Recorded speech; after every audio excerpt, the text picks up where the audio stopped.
Ang mga halamang ito, mga kabayan na nabanggit na 7, ito ay mainam sa karamdaman ng baynat at pasma. Ano ba ang dapat natin gawin, kabayang Manay, dito sa mga halamang ito para makatulong sa ating baynat o ating pasma? Ito ba ay ilalaga, iinumin, ipapaligo, anong dapat natin gawin? Ito mga kabayan, itong mga halamang ito ay ating lalagain, pakukuluan ng 10 hanggang 15 minuto.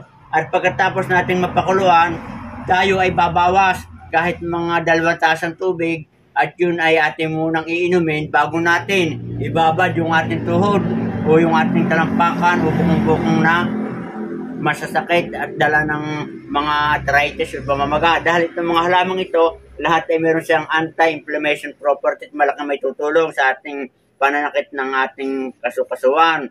At pwede rin natin ito nating ipagpaligo mga kabayan doon sa mga bagong panganak galing sa sakit sapagkat ito, halamang ito ay mga pangkontra sa mga evil eye. Katulad mga kabayan, yung mga karamdaman na hindi natin may paliwanag, na maraming tayong napuntahan, hindi wala pa rin pagbabago, baka yan ay dala ng mga palpaghanin o tigal po, ay ating gagawin ay pagpapaligo tayo iinom din.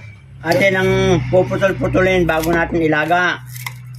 Mga kabayan, kahit hindi kumpleto itong 7 ito, kung kayo may 3, may Damang Maria, meron tayong tanlad o itong 10, okay na rin.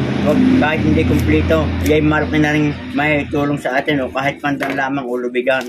Kaya ito kinumpleto ko mga kabayan ay marami akong tanim dito sa palibot ng aking bahay. Ito naman mga kabayan ay hindi agad pagkarakay, parang pinaying uling, nagagaling agad kayo. Kailangan natin subukan ng 10 araw o 7 araw, umaga at hapon. At na pong isasalang sa apoy at ating pakukulo ng 10 hanggang 15 minuto at pag atin ng ahunin ay ating lalagyan ng karakot na asin. Yan mga kabayan, lagyan natin ng konting asin. Dahil itong asin ay isa ding mahusay na pantanggal ng ating pasma o yung ating natawag na baynat. At ito mga kabayan, papatayin natin, naka 10 minuto na ng ating pagpapakulo, taantayin na lang natin yung maligamgam na kaya natin agwantahin, itutubog natin yung paa o yung ating kamay dito sa ating pinakuluang ito hanggang sa siya tuluyang lumamig. At kung paa ang inyong gagamitin, kailangan mga 2 litro o 1 litrong kalahati ang inyong nilaga para lubog yung ating paa. Mga kabayan, bumabas ako ng kalahating tasa nitong ating pinakuluan na 7 klase ng halamang mainam sa baynat at pasma. Ito, ako iinom biskit at 3 lagok. Yan.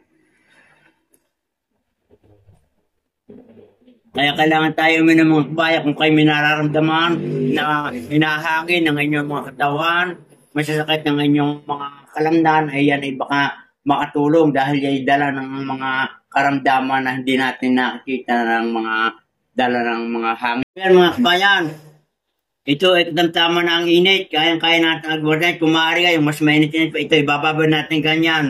Kung ang namamanhid itong ating mga bukong-bukong o itong ating mga puno ng joint, yan, gagaya natin.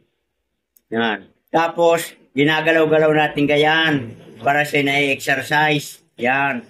Para maalis yung kanyang pamamaga. Ngayon, kung paa naman, ay di ating ilalagay sa paa. Ito, paa at kamay, ay dadami-damihan ng paglalaga ng ating tubig na ilalagay para lumubog itong ating paa hanggang dito. Yan. At ating ginaganyan yan, hinihilot-hilot para yung mga ugat ay mabuhay. Yung mga hindi na gumaganat, yan. Ginaganyan din natin.